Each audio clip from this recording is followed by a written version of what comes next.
Hello, and welcome to the Once Again podcast. We are your hosts, Ashley and Jason. In this episode, we'll be looking at the 2005 film, Star Wars Episode 3, Revenge of the Sith. In this series, we won't be doing a deep analysis of the film, or giving a bunch of behind-the-scenes facts, but rather giving our impressions of the overall film, and giving a score to the film. Ashley, this is where the fun begins, so grab some popcorn, sip... This is where Jason just shits on this movie for the next hour. I actually like this one the most out of all the prequels, but we'll get into that. But this is where the fun begins, so grab some popcorn, sit back, and enjoy this episode. Star Wars Episode 3, Revenge of the... Oh, I also just want to preface that I'm getting over a slight cold, so while I'll probably be able to edit out me coughing, there may be some sounds of me unwrapping cough drops in the background, and I apologize for that. He has a little mountain of them next to him. Yes, but Star Wars Episode 3, Revenge of the Sith is a 2005 American epic space opera film written and directed by George Lucas.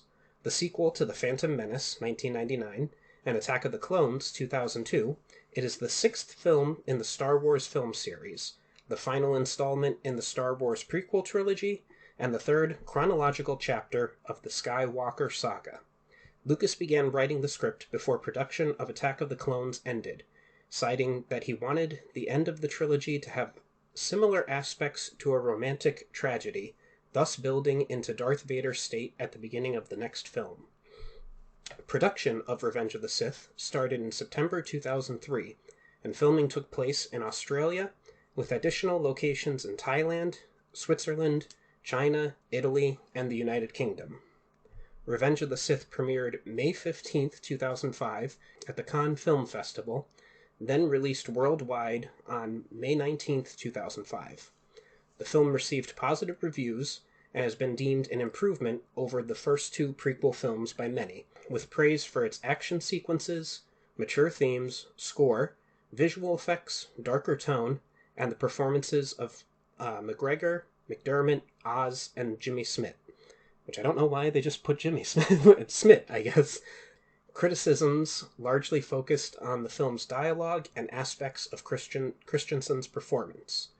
It broke several box office records during its opening week, and went on to earn over $868 million worldwide, making it the second highest grossing film in the Star Wars franchise at that time. It was the highest grossing film in the US, and the second highest grossing film worldwide in 2005. The film also holds the record for the highest opening day gross on a Thursday, making $50 million. It is the second Star Wars film which used a high-definition digital 24-frame system for most of the movie's live-action scenes. The film was released in the Blu-ray format in September of 2011. On November 12, 2019, the film was included with the launch of Disney+. The budget for the film was $113 million, or $167.3 million today. The box office was $868.4 million, or $1.285 billion today. It was produced by Rick McCallum, edited by Roger Barton and Ben Burt. The music is by John Williams, and the cinematography was by David Tattersall. The production company is Lucasfilms LDT. It was distributed by 20th Century Fox and has a runtime of 140 minutes.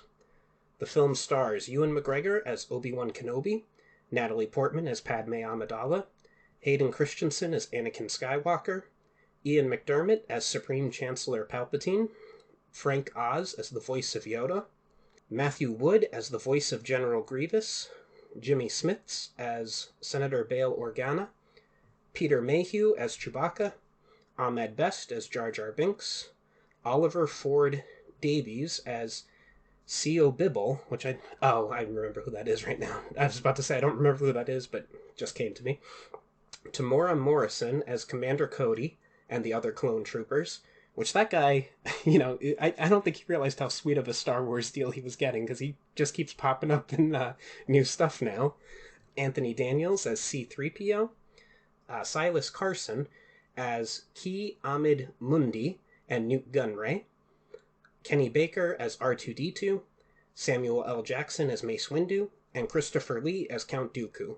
And I included some people on this list because, you criticized me not including Watto last time, so I threw some more on this list. Good. Yeah. So let's dive into the plot. War.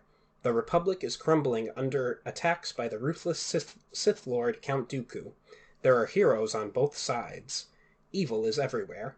In a stunning move, the fiendish droid leader, General Grievous, has swept into the Republic capital and kidnapped Chancellor Palpatine, leader of the Galactic Senate. As the separatist droid army attempts to flee the besieged capital with their valuable hostage, 2 Jedi Knights lead a desperate mission to rescue the captive Chancellor.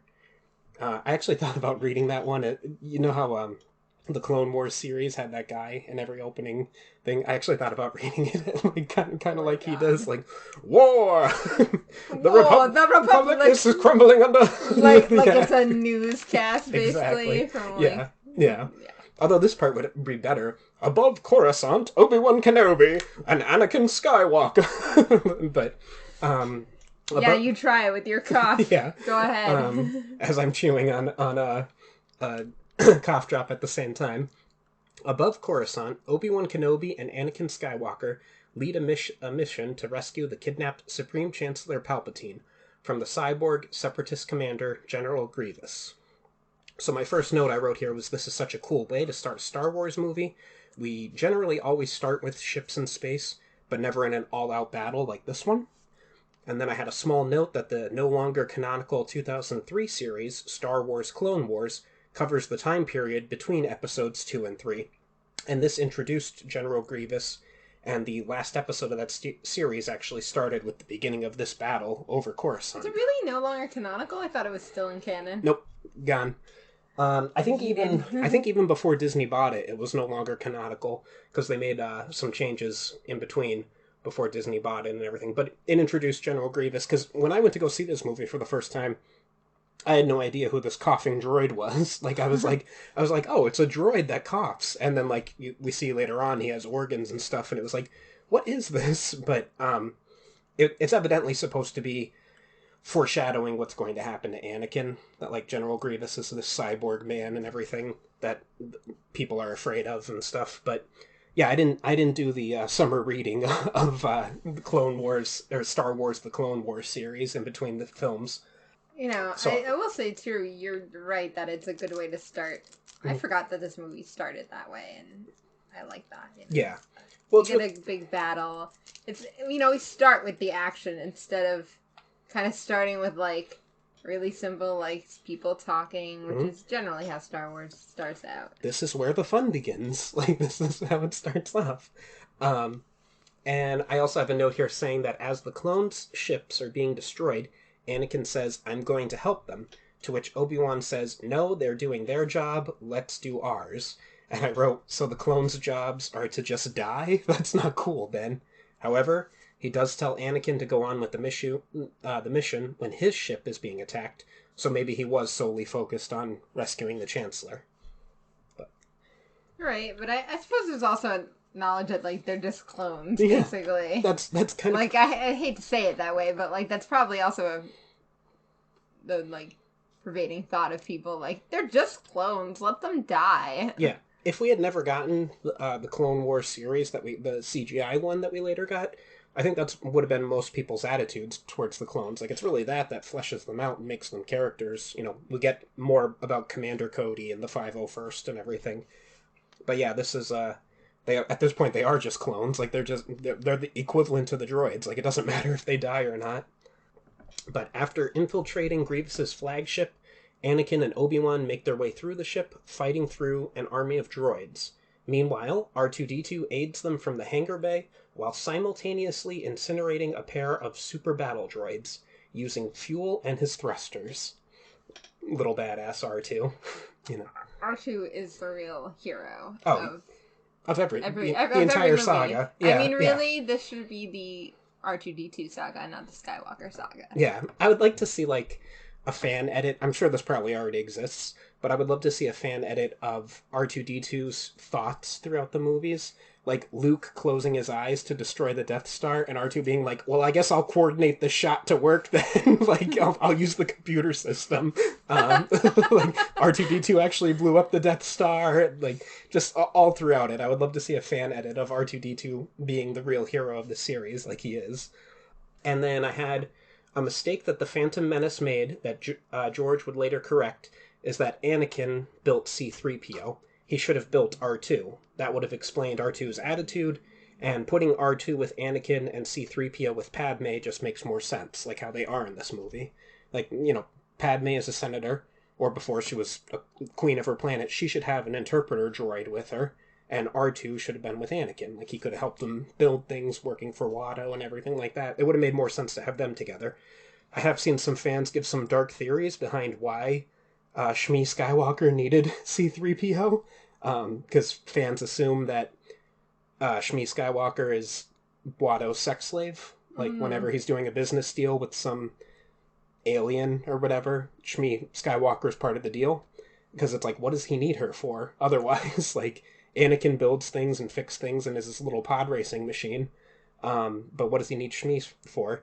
So some people have theorized that she was a sex slave, so Anakin built C-3PO for his mom so that she could communicate with the aliens that are doing these horrible things to her. So, I don't know. That's not canonical, that's just a fan theory, but I do like the idea of if Anakin had built R2, that would explain his attitude and everything, like why he doesn't listen to people and stuff, because he would have gotten Anakin's personality in him, but whatever. It is what it is. Obi-Wan and Anakin battle the Sith Lord Count Dooku, during which Obi-Wan is rendered unconscious. Anakin continues the battle and is repeatedly taunted by Dooku. Using his anger, Anakin taps into the dark side of the Force and gets the better of the duel. And this is the scene that I mentioned in a previous episode where Dooku would have revealed that he hired the Tusken Raiders to kidnap Shmi Skywalker. It was just a plotline that George decided to cut from the film, but it would have put a tie between them that I think would have worked, but whatever. It is what it is. And then Anakin severs both of Dooku's hands, rendering him incapable of defending himself, and then holds him at blade point with both his own lightsaber and Dooku's weapon. Palpatine encourages Anakin to kill Dooku, much to the shock of Dooku, who looks at the Chancellor pleadingly, only to be met with a sinister smile from Palpatine. At first, Anakin hesitates, but Palpatine firmly insists. Completely unaware of Palpatine's true intentions, Anakin viciously decapitates the helpless Dooku. Grievous escapes from the battle-torn ship, which the Jedi crash land on Coruscant. I don't know if you want to talk about these scenes anymore, or like go any more in depth to them, or just keep moving on. Like the introduction of Dooku or anything. I don't know. Okay. Well, we'll just... I feel like there's not much. Yeah. It is cool how they crash land the ship on Coruscant and everything. That is cool, but... Afterward, Anakin reunites with his wife, Padme Amidala, who reveals that she is pregnant. While initially excited, Anakin soon begins to have visions of Padme dying in childbirth. And I have here that Padme says that the Queen will no longer allow her to serve as a senator after having their baby, and if the Jedi Council finds out that Anakin is the father, he will be kicked out of the Order. To which I wrote, what the hell? Like, so having a baby in the Star Wars universe means you can't be a senator anymore? I get Anakin getting kicked out of the Order, though I think that's stupid as well, but why can't Padme continue to be a senator? So I have a thought here. Is it really just that, like, it's because... Or is the Queen also thinking in terms of, like, she's having a Jedi's baby and the Queen doesn't want to support that as well? I have no idea. Like, I guess maybe she meant, like, if the scandal comes out about me having... That's what I was thinking, because, like, why would somebody agree to have that kind of scandal? Yeah, fair enough. I say, like, we don't live in the United States where we don't care about scandals here, but, you know. I honestly don't know if we have any... I don't think we have any single female senators that have children, but I could imagine in 2022 that we could. Oh, it's definitely possible. I kind of understand why the Queen wouldn't want to. Like, the Jedi are such a, like, high order of, like, I don't think it would look good on her to be like, and yes, this is my senator who had a baby from a Jedi who aren't even supposed to be doing those things. Don't tell anyone. Yeah, you're probably right. Palpatine appoints Anakin to the Jedi Council as his personal representative. The Council, suspicious of Palpatine, approves the appointment, but declines to grant Anakin the rank of Jedi Master, and instead instructs him to spy on Palpatine, diminishing Anakin's faith in the Jedi. And I wrote down, so it's no secret and has been talked to death by others already, but George Lucas was trying to convey a message about the Bush administration post 9/11 with Palpatine, with the Palpatine plot. I think he does this fairly well, but it's a shame that he only had this last movie to do it. It sort of complicates the plot. He has to wrap up the prequels, set up the originals, and convey his political message. Like, it's a lot to do in one movie. If he hadn't committed to having them being, episode 1, 2, and 3, and had more time, he could have done that. But it is what it is. And I also wrote, secondly, what the hell, Jedi Council? Just make Anakin a master. He's the most powerful of all of you, and he's a war hero. Just make him a master. And I found out in doing research for this film that there was a deleted plotline that the Council already knew about Anakin and Padme, and that's why they didn't make him a master. And I think that should have been left in the film. As it is, there's no reason not to make him a master. Yeah, that would make sense. The thing I also think about this is, like, Palpatine can just come in and, like, be like, you're on the Council now. Yeah. Okay, bye. Yeah, it's a very weird situation between the Jedi and Palpatine in this film, to say the least. From the very beginning, and it only gets worse going forward. Oh, yeah. When Padme asks Anakin to talk to the Chancellor about ending the war and allowing diplomacy to resume, it was a small part of a deleted storyline for her in this movie. There were scenes shot but removed from the movie where she meets with Bail Organa and Mon Mothma about forming a quote-unquote rebel alliance against the Chancellor. Like, they were going to have it that Padme formed the Rebel Alliance, or was the beginning founding member of the Rebel Alliance, whatever you want to say. Oh, that would have been so nice. Yeah, evidently, I don't know how true this is. It was just something that I saw when researching for this, but evidently, at this time period, Natalie Portman was very difficult to work with. And she had been in the previous 2 films as well, so they really reduced her role in this movie because she had been very difficult to work with. I don't know how true that is, but she was also a child star, so, who knows? She could have been very difficult to work with. I don't know if it's true or not, but... Also, you mentioned in the previous episode, the previous episode that Padme should have been the one to make, instead, to grant the Palpatine the additional powers that they gave him in episode 2. Yes. And I was thinking about that, I'm like, that actually would have been so cool, because then her daughter, Leia, is fighting against the guy that her mother put in power. Like, it could have, it could have been, like George says, poetry, it rhymes. But it would have. Yeah, it is what it is. Again, a weird choice. Yeah. Now, I'm not sure I'm going to say this planet correctly, but meanwhile, on Utapu, Grievous relocates the Separatist leaders to the volcanic planet of Mustafar. Yoda travels to the Wookiee homeworld of Kashyyyk to defend it from the Separatist invasion. At the galaxy's Opera House, Anakin joins Palpatine in watching the Mon Calamari aquatic ballet performing Squid Lake. That was the name of it. It was in the summary and everything. This is Star Wars. Everything has a name. Palpatine tells Anakin clone intelligence has located General Grievous hiding in the... here we go again. Utapo... whatever. They found him hiding somewhere. And Anakin is delighted by this news, as Grievous's capture will accelerate the war's end. Palpatine remarks that he questioned the competence of the Jedi Council if Anakin would not be sent on the mission. Inviting Anakin to join him, Palpatine dismisses his aides. Once they are gone, Palpatine seduces Anakin to the dark side. He also tells Anakin that the Jedi Order wishes to overthrow the Republic, and that, if he has suspected it, Anakin must have surely sensed it. Anakin confirms that the Jedi don't trust him, a fact that Palpatine expands to include the Senate, the Republic, and democracy as a whole. Anakin tells Palpatine that his trust in the Jedi has been shaken, and Palpatine deduces Anakin's distaste for the Council's mission to spy on the Chancellor. Palpatine takes Anakin back to some of the early political lessons Palpatine tried to teach him, and how all those who gain power are afraid to lose it, and that includes the Jedi.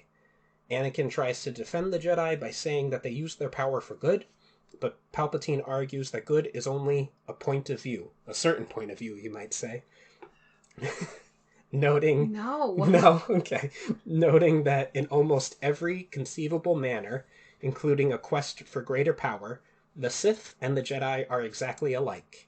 Anakin disagrees, remarking that the Sith depend on their passion for strength, thinking only of themselves, whereas the Jedi are selfless, thinking only of others.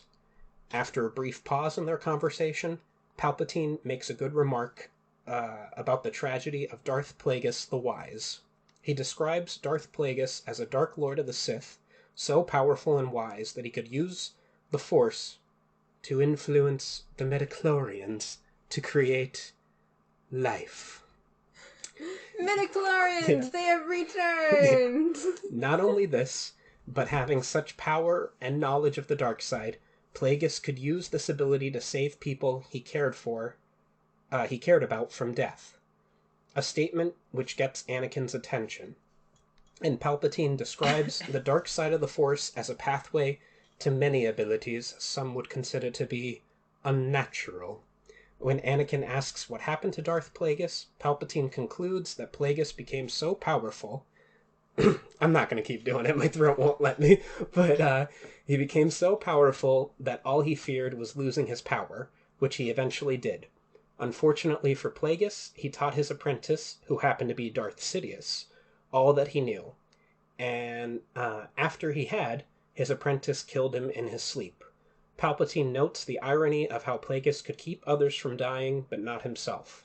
When Anakin asks him if it is possible to learn the power to stop death, Palpatine simply replies, "Not from a Jedi," further alienating Anakin from the Jedi Order.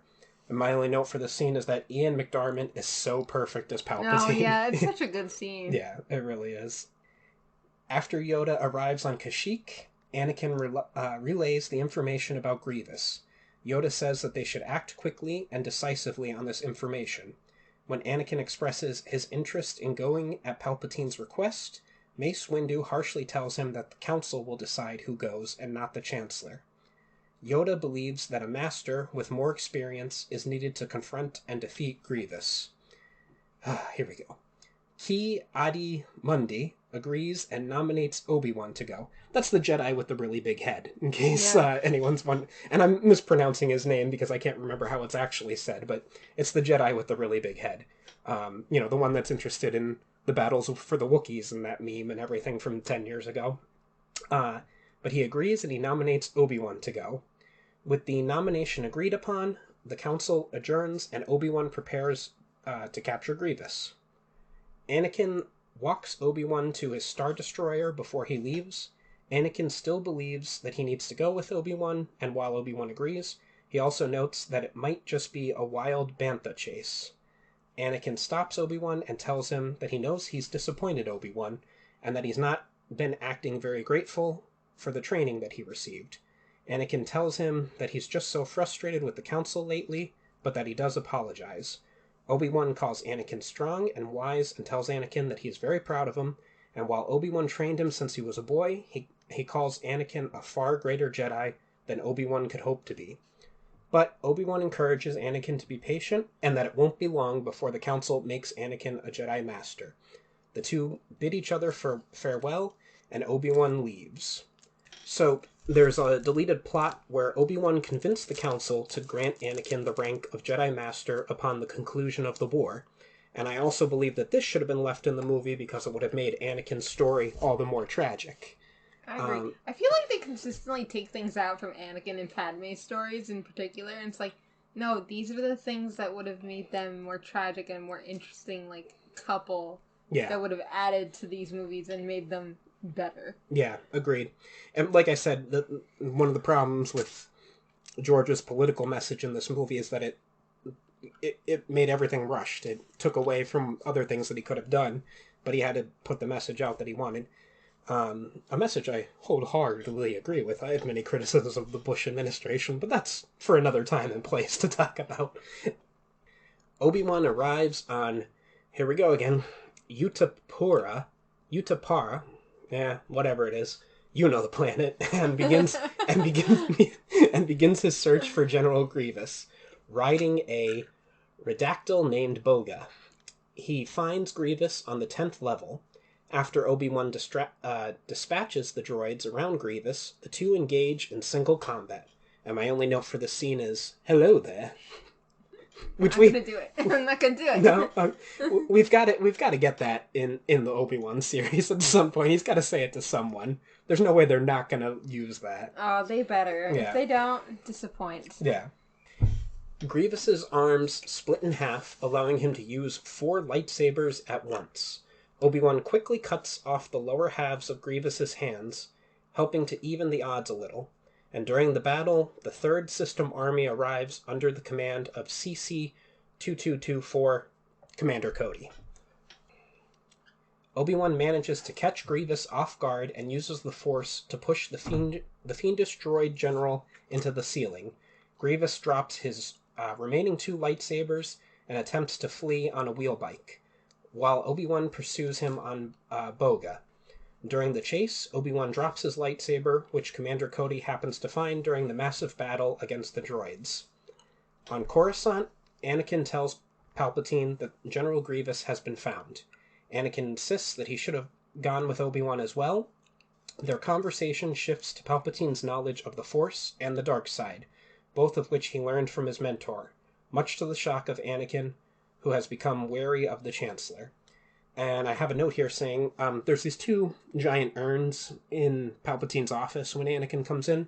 Mm-hmm. And those 2 giant urns actually contain, well, I don't know if this is still canonical, I think it is, but they had the remains of Darth Plagueis' body in it. Like, that was, like, it was Palpatine's trophies. Like, he's like, oh, I killed my master, and I'm going to keep his body right here, like, in broad daylight for everyone to see.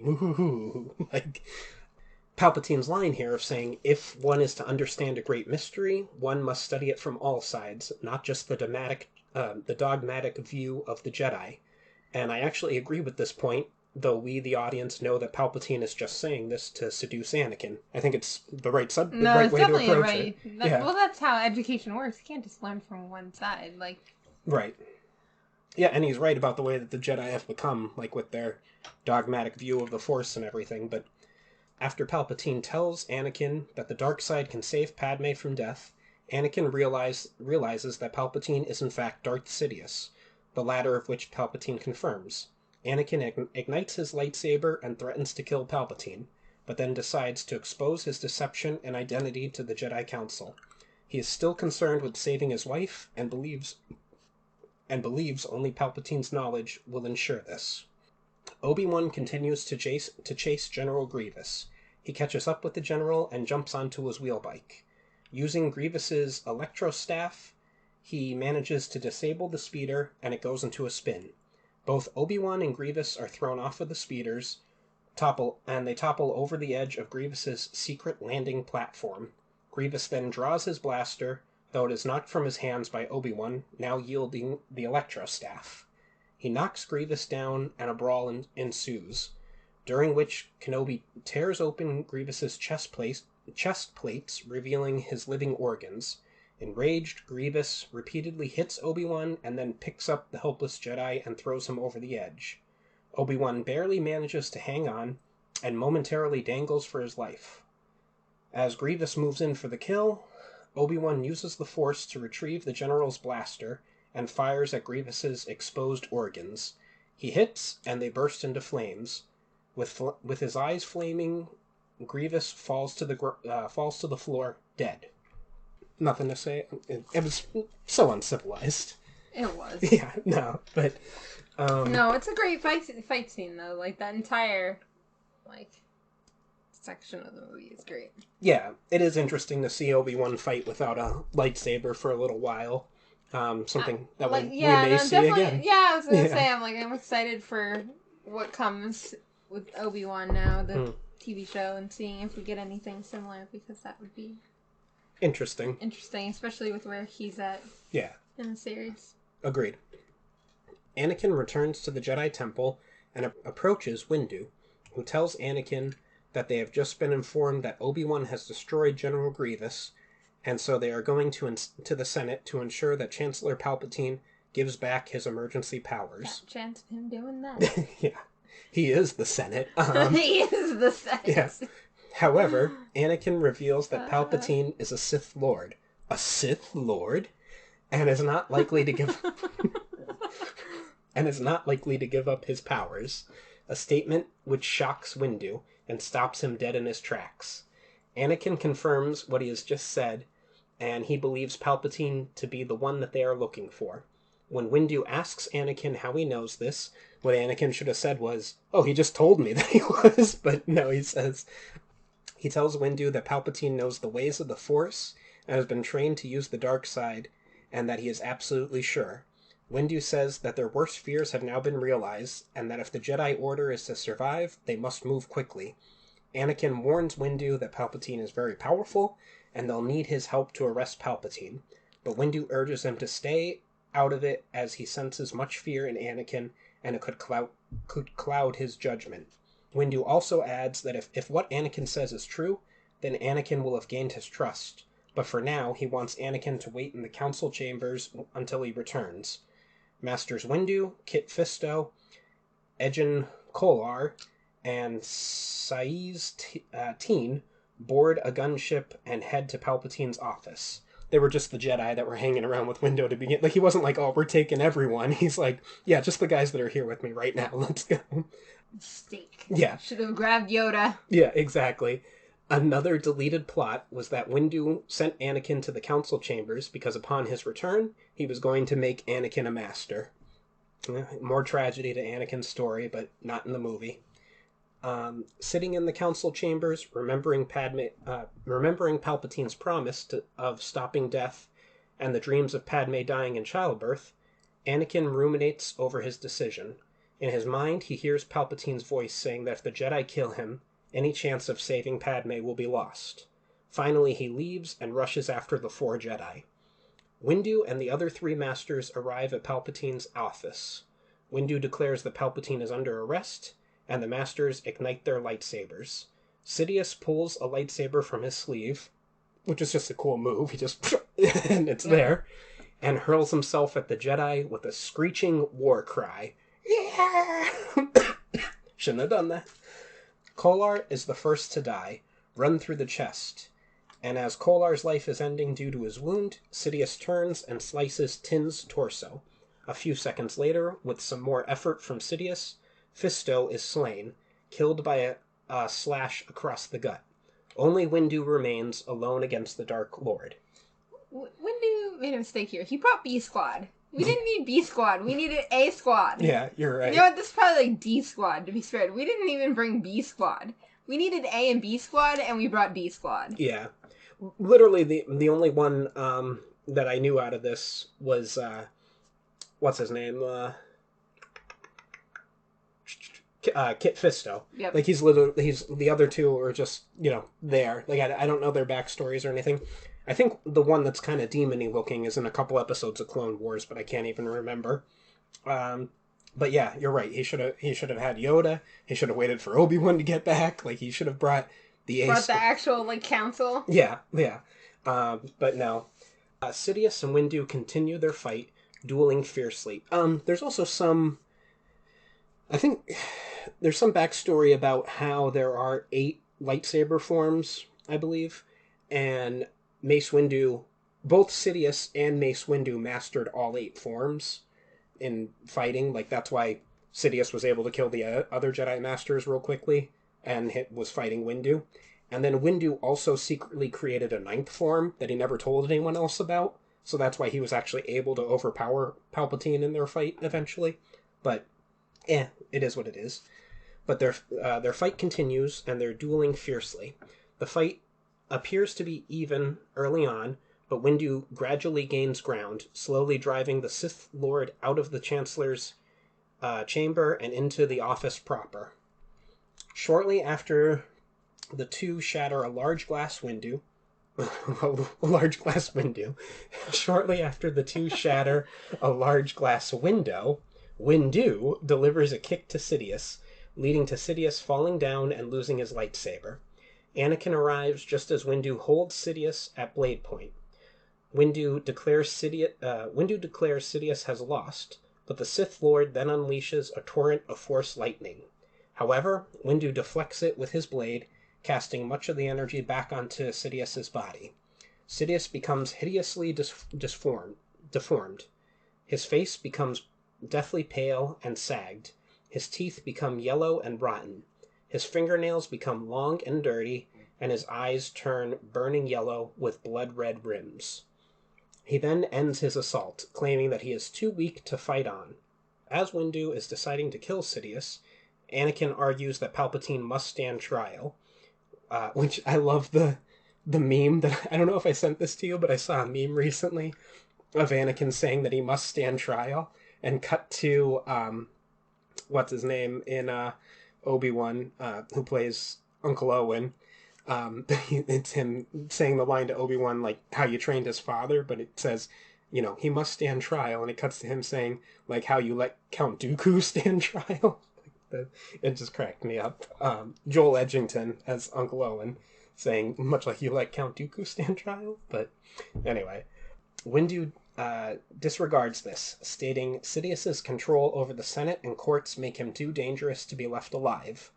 Anakin is finally forced to choose between the Jedi Order or Padme. As Windu is about to deliver the killing blow, Anakin betrays Windu and cuts off his sword arm. Sidious, cackling with glee, tortures and blasts the shock Windu out of the window, sending him plunging to his death hundreds of stories below. What have I done? No, but, this is the turning point for Anakin, and, pretty stupid of him to do this. Yep. Anakin pledges himself to the Sith, and Palpatine knights him as Darth Vader. Vader leads the 501st Legion to the temple. He and the clones rampage through the temple, cutting down every Jedi that crosses his path, even the younglings hiding out in the council chamber. And I wrote a note here saying that Yoda senses Anakin's fall to the dark side, and in the EU, when Luke fell to the dark side, Leia felt it. This happened in a Dark Horse comic, Star Wars Dark Empire, and I'm going to bring that comic up later, towards the end of the podcast, because I think it's relevant, this whole falling to the dark side, and why. And I also wrote a note here saying, so Anakin murders children, and then is allowed to go to Jedi heaven because he saves his own son. Probably the biggest criticism of this saga overall, I feel. Yeah. Yeah, like, he and literally, like, if Luke had just been some other Jedi and not his son, he would have let Palpatine kill him right there and then. Like, he wouldn't have saved him. Like, it's, he turns back to the light side because he saves his own son. He murders children and hundreds of Jedi throughout the rest of the years as Vader, but whatever. So, what I find interesting here is, he's dubbed Darth Vader, and then, like, spoilers for Kenobi, I suppose, because we're getting there, but, like, clearly Obi-Wan doesn't know that, like, Vader is Anakin, but, like, he's already Vader here, and I know this is, like, a very quick, like, things get intense from here, but nobody at any point is like, well, yeah, that's Lord Vader. Like...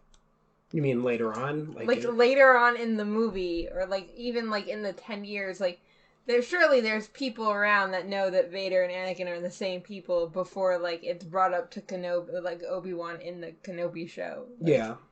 It seems like a weird disconnect that... I'm trying to remember. I don't remember what comic this happens in, but there's some...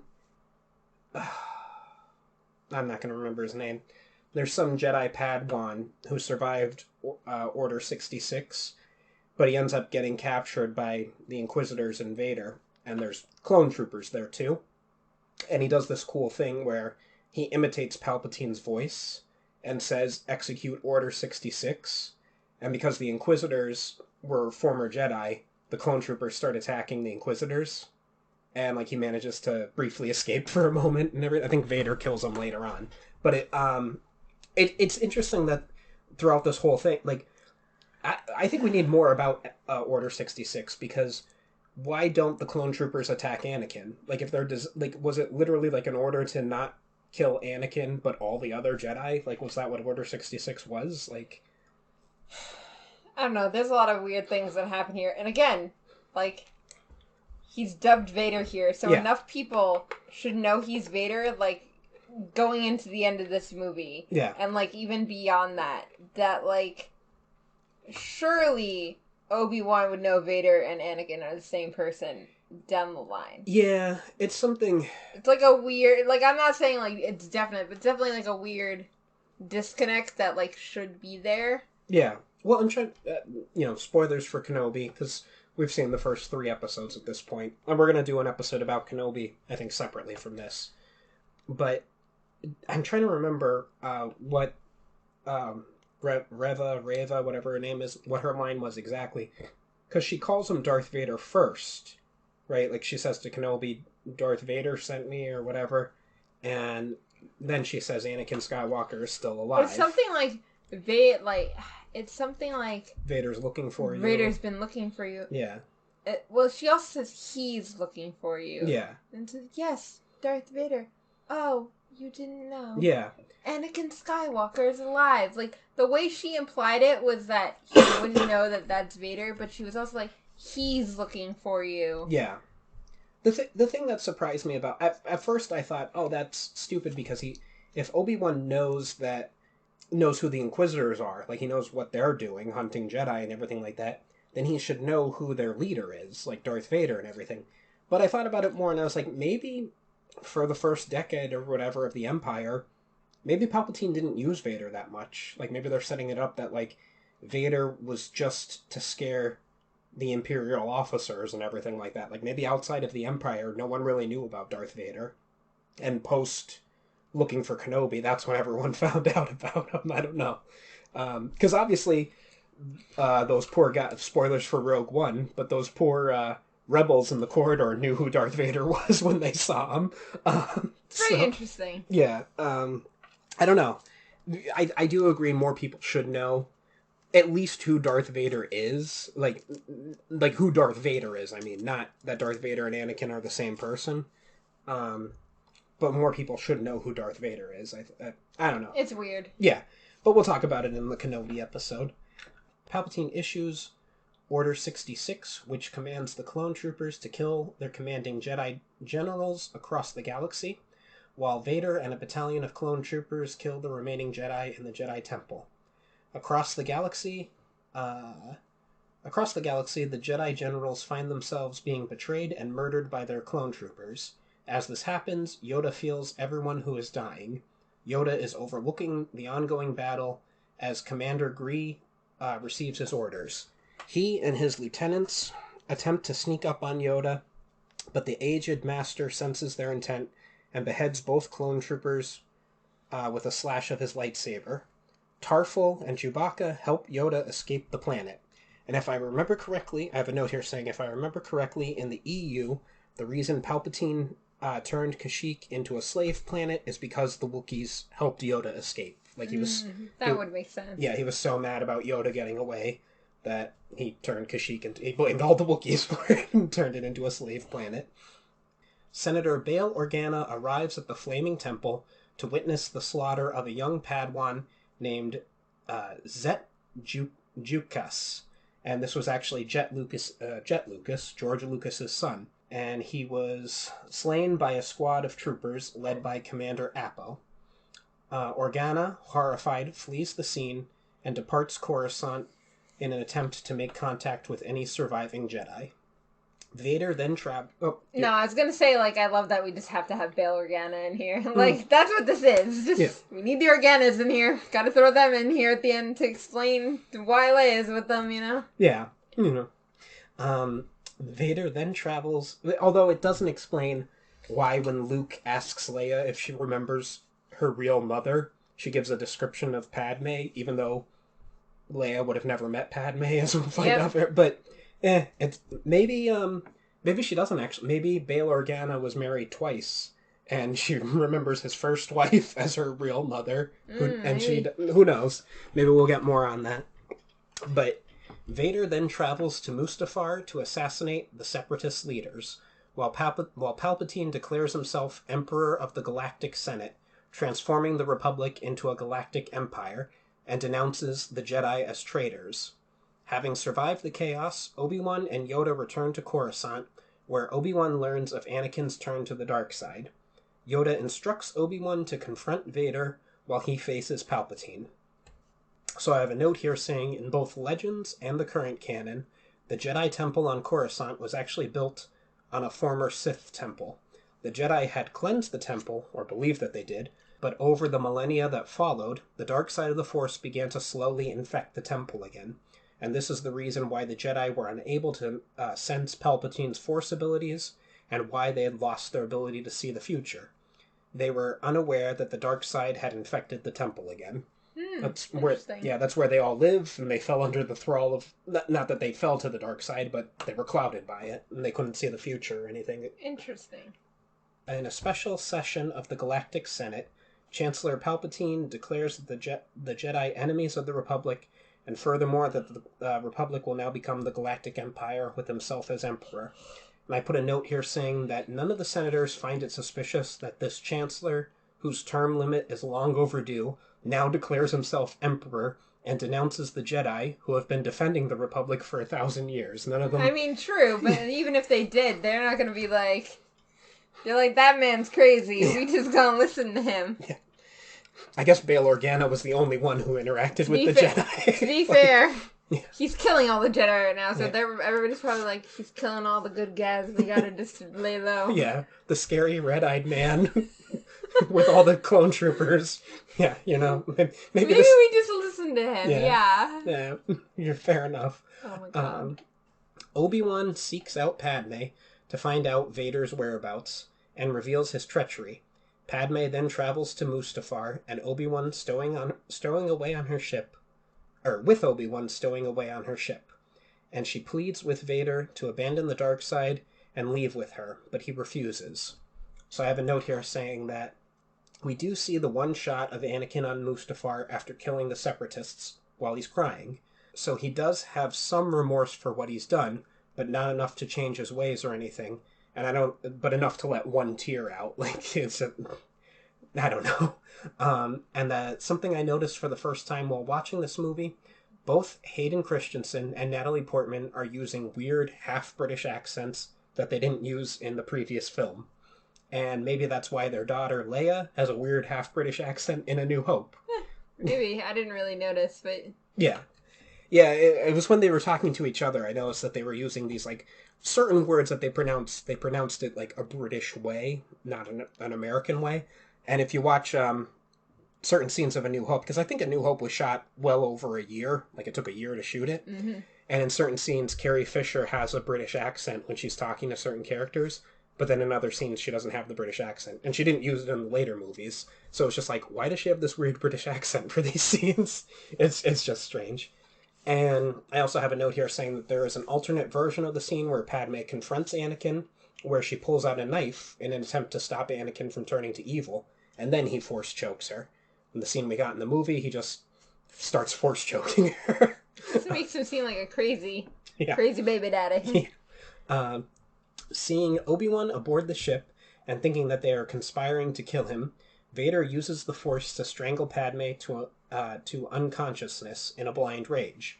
Obi-Wan then engages Vader in a lightsaber duel that ends with Obi-Wan severing Vader's legs and left arm, leaving him at the bank of a lava flow where Vader is horribly burned. Obi-Wan picks up Vader's lightsaber and leaves him for dead. So, you know, he would have... Obi-Wan just knows that Vader would have wanted Luke to have his lightsaber at some point. I guess. So my note here says... this is the film where this film was George Lucas's allegory for the Bush administration. Anakin is George W. Bush, the powerful one but an idiot, and Palpatine is Dick Cheney, the real powerful one and the actually evil one. And Anakin's line to Obi-Wan, "If you're not with me, then you're my enemy," was inspired by George W. Bush saying, "Every nation in every region now has a decision to make. Either you're with us or you're with the terrorists." Like, George saw what George Lucas saw what George W. Bush was doing and was like, don't like this. And the Republic handing over all power to the Emperor was a parallel to our own Senate enacting the Patriot Act and giving the President of the United States unprecedented power. My other note here says it's something that everyone who's discussed this film before has mentioned, but I love the detail of Obi-Wan being on the defense for the entire fight with Anakin, just constantly backing up and giving... Yeah, because he doesn't want to hurt Anakin necessarily. Well, Anakin's also far more powerful than him. So, that too as well, but, do you think Obi-Wan really wants to hurt him? Like, no. Yeah, he does want to save him and everything, but... He wants to disarm and, disengage. Yeah. Even though that's not what happens. No, but, and instead of just stabbing him in the head once he's, just loses his arms and legs, he just leaves him there to burn up in the lava. Like, oh well. Because Obi-Wan can't take the full hit. He can't do it. No. And my final note for this scene says, 20 years after the release of this movie, the fight between Anakin and Obi-Wan holds up with their choreography and the music, but the special effects look terrible. Well, they do. Nothing looks real. The lava, the platforms, the planet, nothing looks real in it. But it is a cool fight scene between the two of them, and the music's awesome. Back on Coruscant, Yoda battles Palpatine until their duel reaches a stalemate. Realizing he cannot defeat Sidious, Yoda flees with Senator Bail Organa and regroups with Obi-Wan and Padme on the planetoid Polis Massa. And have you ever seen the Star Wars Robot Chicken special? I'm not. Okay. There's a great sketch where it's the sketch is Palpatine's in his office and it's after the first Death Star blows up and Vader's calling him to tell him that the Death Star blew up. But the opening of it is is Palpatine regaling his friends that are surrounding him about how he fought Yoda in the Senate, and it's just him going, "And then I threw the Senate at him. The whole Senate." It's just a great little sketch that they have. I also wrote down that I never understood why Yoda just gave up fighting Palpatine. Like, if he broke his leg or something when he fell, it would make sense, but he kind of is just like, I can't beat him. Like, I'm just gonna leave. Yeah, gotta leave. And there's also a Star Wars comic called Star Wars Infinity: A New Hope. And it's an alternate take on... They did this whole series, Star Wars Infinities, where they did A New Hope, Empire, and Jedi. And they changed one detail of what happened in the movie and what would happen. So actually, the detail that they changed in the A New Hope is that Luke doesn't blow up the Death Star. He fires the shot, it goes in, he doesn't miss, but it just doesn't blow up the Death Star. The secret plans didn't actually work. Like, it wasn't going to happen. Yeah. But eventually this leads to Yoda commandeers the Death Star, because they blow up the Rebel base and everything like that. Luke eventually finds Yoda, gets trained by him and stuff, and then Yoda's like, "Okay, well, we gotta get out of here. Come on, time to go. We're gonna overthrow the Emperor." And Luke's like, "What do you mean?" So Luke, I forget what Luke goes and does, but he does something, but Yoda commandeers the Death Star. He arrives on it and takes over it. And then he flies it into Palpatine on Coruscant. He flies the Death Star into Coruscant and kills Palpatine and Vader in it. And it's just amazing. Yoda, Obi-Wan didn't do anything for 20 years, but neither did Yoda. Yoda was just hanging out on Dagobah, not doing anything for 20 years. Hiding. Yeah. Oh, he also renames it the Justice Star when he takes it. That's funny. Yeah, instead of the Death Star. So anyway, Padme gives birth to twins, whom she names Luke and Leia, and soon dies afterward, having lost her will to live, but still believing that there is good in Vader. And I wrote, so probably my biggest criticism I have of this film is that you can't watch the Star Wars movies in chronological order, because this movie spoils the biggest plot of the original series, that Vader is Luke's father, and Leia's.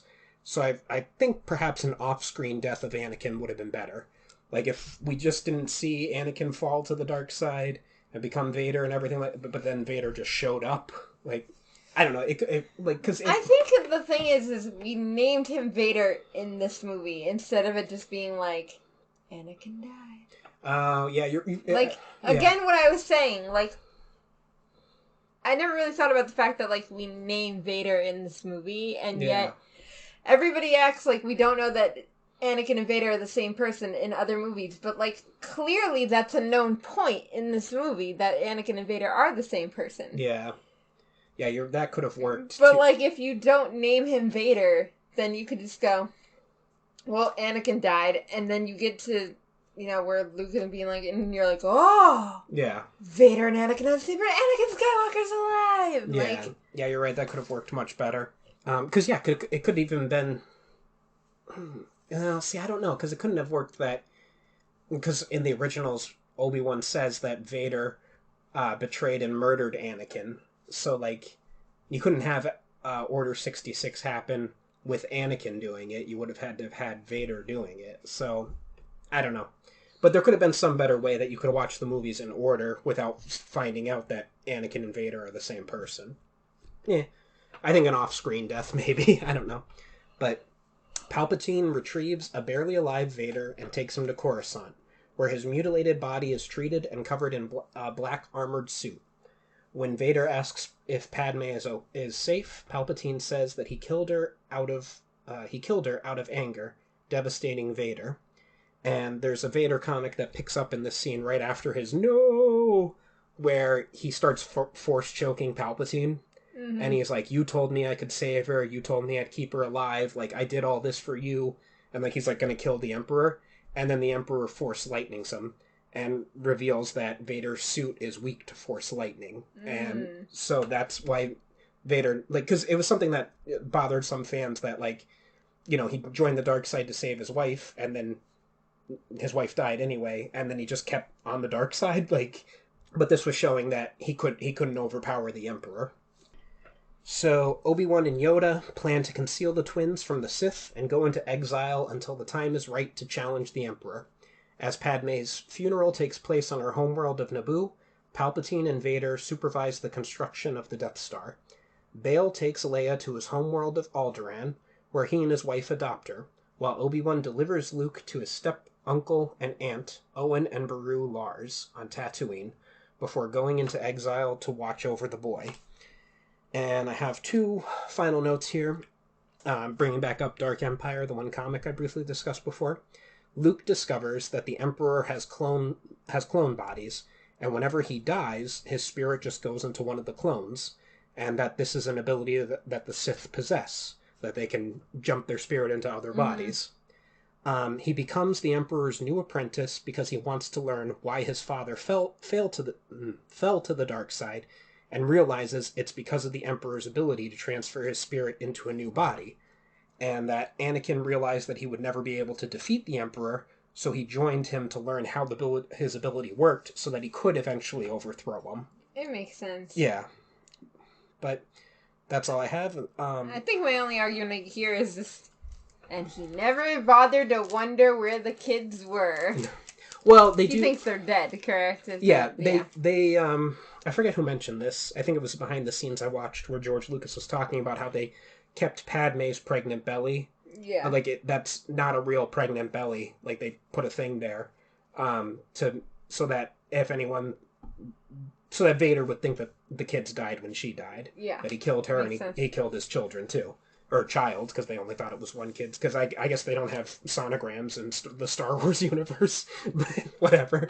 Also, to go back to our thing about, like, why you couldn't, like, have him not be named Vader. But, like, you could have Anakin do, like, Order 66. And then when, like, Obi-Wan tells Luke about it, you could just be like, and it's like, oh, yeah, Vader killed your father, Anakin.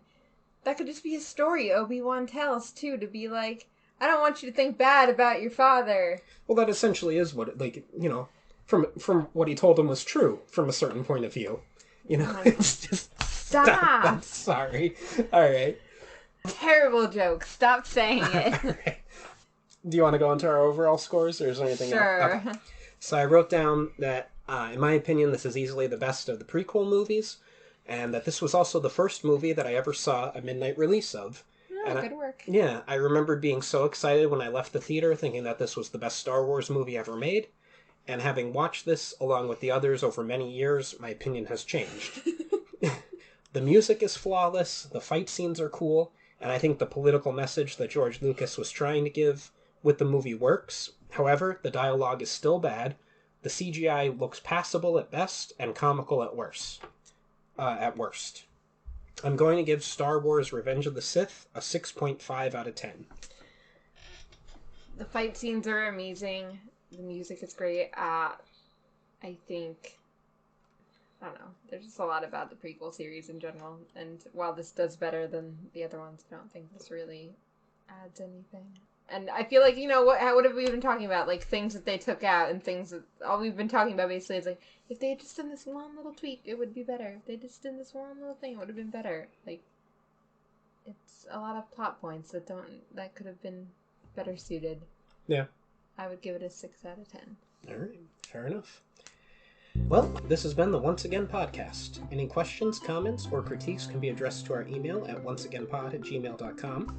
Follow us on our social media accounts, Once Again Pod, all one word, on Twitter and Instagram.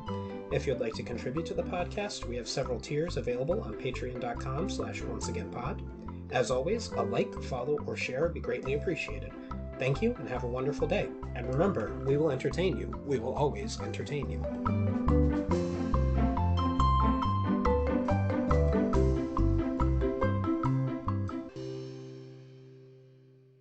Rumpelstiltskin always says that magic comes with a price. But for this price, you can get a nice piece of jewelry.